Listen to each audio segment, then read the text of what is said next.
African first thinking isn't pro-Africa. I mean, it's just reality. Granted, the Mercator map distorts how large Africa actually is in relation to the rest of the world. Africa is the future, and that the future is so far away. In reality, you're being lied to. Africa is the present. The Russians, the Chinese, and other major world global players are investing in Africa right now. They're building railways, they're building highways, they're building infrastructure to support that growth that is coming to the African continent. If you keep living for Western approval, you'll always be defined by Western terms. Today's topic is relevant because the world order is changing. As you all know, the global tariffs going on, the now a year-long extension of the AGOA Treaty, which allows a lot of African nations to import or to export their goods to the United States for no tariffs and no taxes. So that has only been restored for a new year. However, the context is relevant because you are seeing the African Union develop. You are seeing nations like Burkina Faso and Ibrahim Traoré begin to nationalize their resources and realize the potential that Africa brings to the table. And so we're living in a time where the global context is changing. I mean, in 20 years, you will have an immense amount of Black Americans, Black diasporans, Black Brits, Black Caribbeans, Black whatever you might want to call them, who have repatriated back to Africa, reclaimed it as their home, and who hold pride in their sense of Africanness. And so African first thinking is what happens when you begin to shift Africa back into this narrative. You stop looking for approval from the West, and you realize that the West is only the best because they stole all of the resources, the raw resources from Africa. Where do you think the cobalt in your iPhone or in your electrical EV car battery comes from? It doesn't come in the West. Where do you think the cacao bean comes from? How is the best chocolate in Switzerland? And I'm not saying these things to be controversial. I'm saying these things because we're so trained to see Africa as this underdeveloped, hut, dirt, poor, impoverished nation, and we can't see anything past it. I mean, even me, for myself, when I traveled to Africa, I had my own stereotypes and prejudices that I had to sort of come to.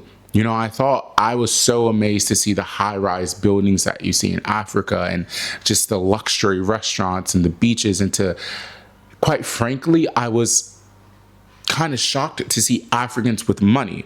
Not that I've never ran into Africans that aren't, posh or have a certain sort of echelon to their life, but it's different when it's right in your face, and to see G-Wagons and AMGs and Benzes and Beamers and everything just flowing down the street.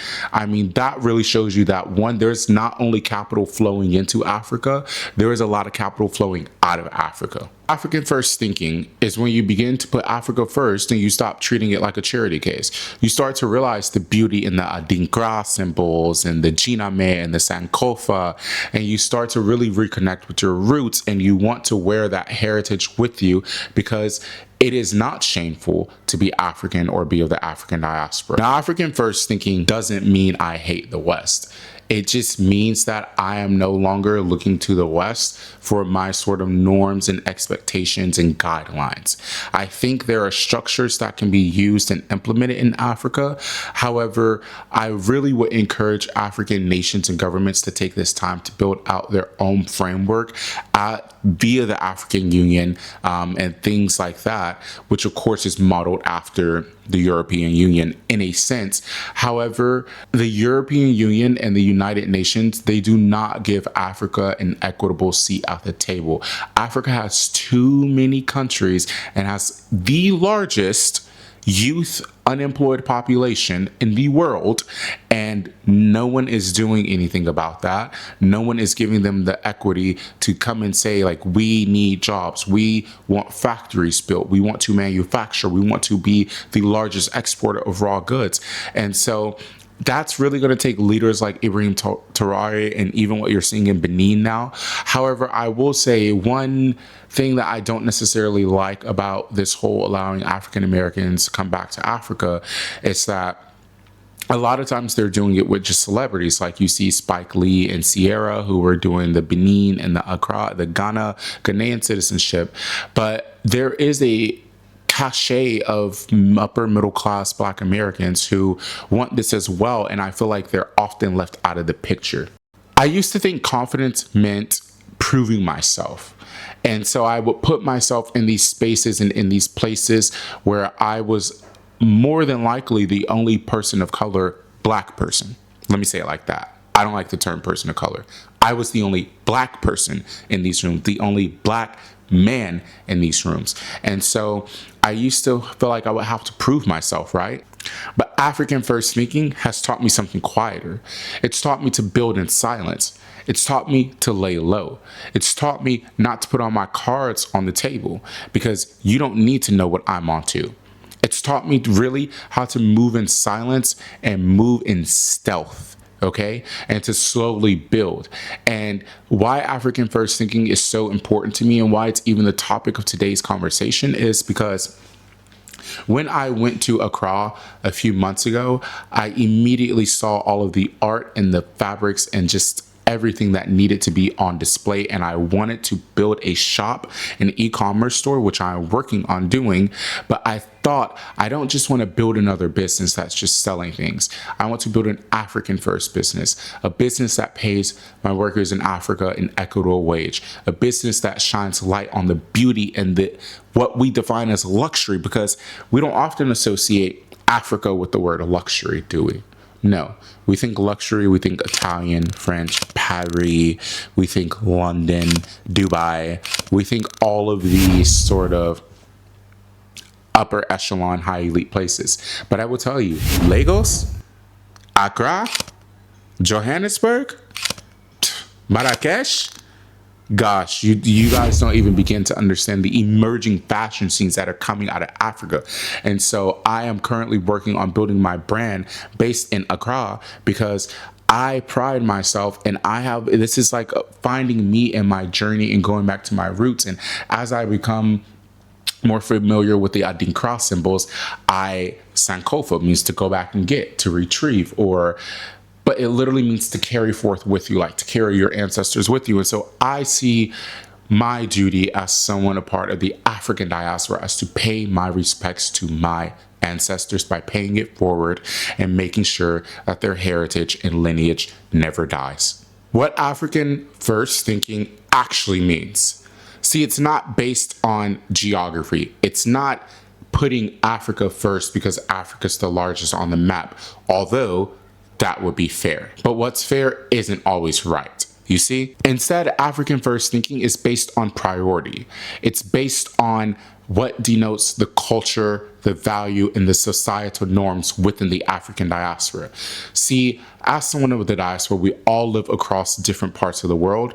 But when you have this African first thinking, you think, how do I do one, empower and brings forth and carries and sankofas my ancestors, or how does it pay homage to my lineage? How am I always representing my Africanness, my Blackness, my pride in being from the motherland and everything I do? That's what African first thinking is. It's not thinking that I'm putting Africa first because Africa is large. It's I'm putting Africa first because I have pride in Africa. I have hope for Africa. And I know that Africa is not the future. It is the present. And it's a current reality. What it means is rightfully recentering Africa back into the narrative. See, for too long in fashion, in politics, and in global norms and cultures, Africa's been left out. Africa's just been given crumbs. They've been given here's some bread. You're lucky to even have one seat at the table. African first thinking is a framework that brings back the importance of these developing nations, because Africa is not just Africa. Africa is a representative of the developing world, okay? And I don't like the term developed and undeveloped. I like the term developing. And I don't like the term first and third world countries. And in all honesty, we can debate about the term developing. But Africa is a reflection of what is going on in developing nations. Africa is a representative to Latin and South America, okay? Because as Africa moves and as Africa builds their unions, they're going to be trading with the global South. Now, I don't like the term global South either, but it gives you a perspective of developing nations that have traditionally been left out of these frameworks that were never meant for them. So all Africa First Thinking does is it levels the playing field and it makes it more equitable for these developing nations in the global South to come together and build a sort of super PAC against the global North. And I'm not anti-global North, but I'm tired of the oppressed versus the oppressor. I want to live in a world where everyone has an equitable life and everyone has an equitable choice to everything. And I know that this seems sort of cliche, but it's something that I noticed when I was in Africa. For example, I had 5 Ghana CD, and 5 Ghana CD was the equivalent of about 50 cents in the US. And whenever I would give the vendor and just tell them keep the change to 5 Ghana CD, their lives changed. I mean, you could only imagine what that does to someone who really works hard to make ends meet. And that's when I realized the world is not equitable. The world is not a just place. Not that I didn't know that before, but it hit me. Because why did this 5 CD mean almost nothing to me, but almost something to everyone? Within African First Thinking, there are default settings that we sort of have to uninstall in our head. I mean, think about it. The West came in, they stole from our land, they stole our resources, they raped our women, they pillaged our villages, they shackled our men, they castrated our men, they made us march hundreds of miles to the coast to sell our bodies like commodities. So naturally, what they did is they built this system of race and of class and of blackness and whiteness. And oftentimes, blackness is put at the very bottom. I mean, there are so many things done to build up what whiteness looks like, so you know what blackness is. And blackness is not something people want to be equated with. Okay. And so a lot of times, even in the Black American community, I'll speak, for example, and I see it in the African community, and I would love for some of my African viewers to comment on this. But first things first, straight hair, and how we need a Crown Act in the United States of America to even say that it is okay for you to wear your natural hair because it's your hair. Now, what does that say about the times we live in? Suits and ties. Why is professional garb, the dashikis, the kaftans, the bobo, why are those not considered professional and able to be worn in a workplace? Why is it a pencil skirt or a suit? You know, why do we have to dress certain kinds of ways in order to be considered professional and taken seriously? So these are the sort of questions that I want you to ask yourself when it comes to African First Thinking. Well, why can't I wear my mudcloth dashiki? Why is it not professional? Why is my dogo not allowed in this event? You know, it's the same. It's to me, it's cultural wear. But the argument that I want to make here is that all cultural wear is professional to me. You want to wear a dishdasha or a thobe, you want to wear an abaya or a hijab, it's professional. Go to work. You want to wear a kaftan, you want to wear a bubo, you want to wear a dashiki, go to work. And so that is what I mean when I say it's very important that we have to uninstall this framework that we have in our head. It's very deep and deeply ingrained and entrenched in our society as Black Americans and a part of the African diaspora because we are traumatized and because we still see whiteness as middle class, as success. When you begin to ask Black Americans particularly, what does it mean for success? They begin to tell you what the white American dream looks like. The 2-story house, white picket fence, the 2 children, to be able to afford the vacations, to have the cars, to have all the things. And I'm not saying that these are not things that Africans and Africans of the diaspora should not, ascribe for. But what I'm saying is, why is this your definition of success?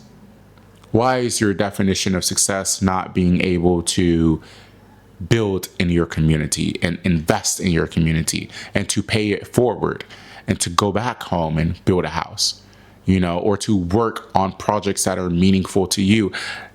It's all about how we define success. If you need their approval to believe your work is real, you'll never be free. Now, let's talk about what the other side of African first thinking looks like, because here I am reflecting on this sort of renewed, might you call Du Bois or Baldwin experience that I've had. And so when you land on the other side of African first thinking, your vision, your life is clearer. I mean, I'm staring out right now at my window and